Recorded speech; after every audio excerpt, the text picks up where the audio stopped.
ముందుకొని ఎన్టీఆర్ ను వెన్నుపోటు పడిచిన నిన్ను, నాదెండ్ల భాస్కరరావు అనుచరుడైన నిన్ను ఎమ్మెల్యేగా, ఎంపీగా, ఎమ్మెల్సీగా ఏ ఎన్నికల్లో పోటీ చేసినా వేలాది మంది కాంగ్రెస్ పార్టీ కార్యకర్తలు నిన్ను భుజాల మీద మోసిన మాట నిజం కాదా? పల్లకిలో అసెంబ్లీకి పంపిన మాట నిజం కాదా? మిత్రులారా, 40 ఏళ్ళు నీ కోసం, నీ పదవి కోసం, నీ కుటుంబంలో జడ్పీటీసీ, ఎంపీపీ ఏ పదవి వచ్చినా నీ కుటుంబానికి ఇచ్చుకున్నా జగిత్యాల కాంగ్రెస్ పార్టీ కార్యకర్తలు మౌనంగా నీ కుటుంబానికి ఊడిగం చేసిన మాట నిజం కాదా? గ్రామంలో ఉన్నోడు గ్రామంలో ఉండాలి, మండలంలో ఉన్నోడు మండలంలో ఉండాలి, జిల్లాలో ఉన్నోడు నియోజకవర్గంలో ఉన్నోడు నియోజకవర్గంలో ఉండాలని పాపంది చేసింది నువ్వు కాదా?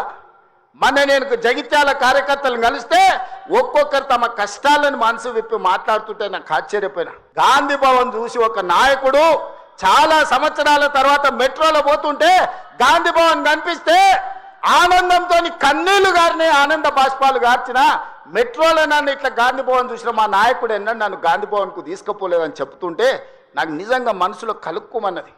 ఇట్లాంటి కర్కోటకులైన నాయకులు ఉంటారా అని. అలాంటి నాయకుని కూడా జగిత్యాల ప్రజలు 14 సార్లు బీమా ఇస్తే ఎన్నో సార్లు ఓడిపోయినా వదలకుంటేనే ఆయన వెనకాల నిలబడి, ఆయన అండగా నిలబడి ఆయనను భుజాల మీద మోస్తే ఒక్క ఏడాది పదవి లేకపోతే మీ గుండెల మీద దాన్ని మిమ్మల్ని మోసం చేసి పారిపోతాడా అని నేను అడుగుతున్న మిత్రులారా. ఇది న్యాయమా? ఇదేనా నీ జాతి, నీ నీతి? ఈ వయసులో నువ్వు 40 ఏళ్ళు నీ జెండా మోసి నిన్ను మోసిన కార్యకర్తల గుండెల మీద దాన్ని మోసం చేసి శత్రువు సంతను చేరుతావా? శత్రువు సంకలు చేరి ప్రజాపాలన పోవాలంటవా? ఇట్లాంటోడు పెడితే పెళ్లి కోరుకున్నాడంట, పెట్టకపోతే సాగు కోరుకున్నాడంట. ఇంతకంటే ఉదాహరణ ఇంకేమన్నా ఉందా? నేను అడుగుతున్న పెద్ద మనిషిని, ఈ ప్రజాపాలన ఎందుకు పోవాలి?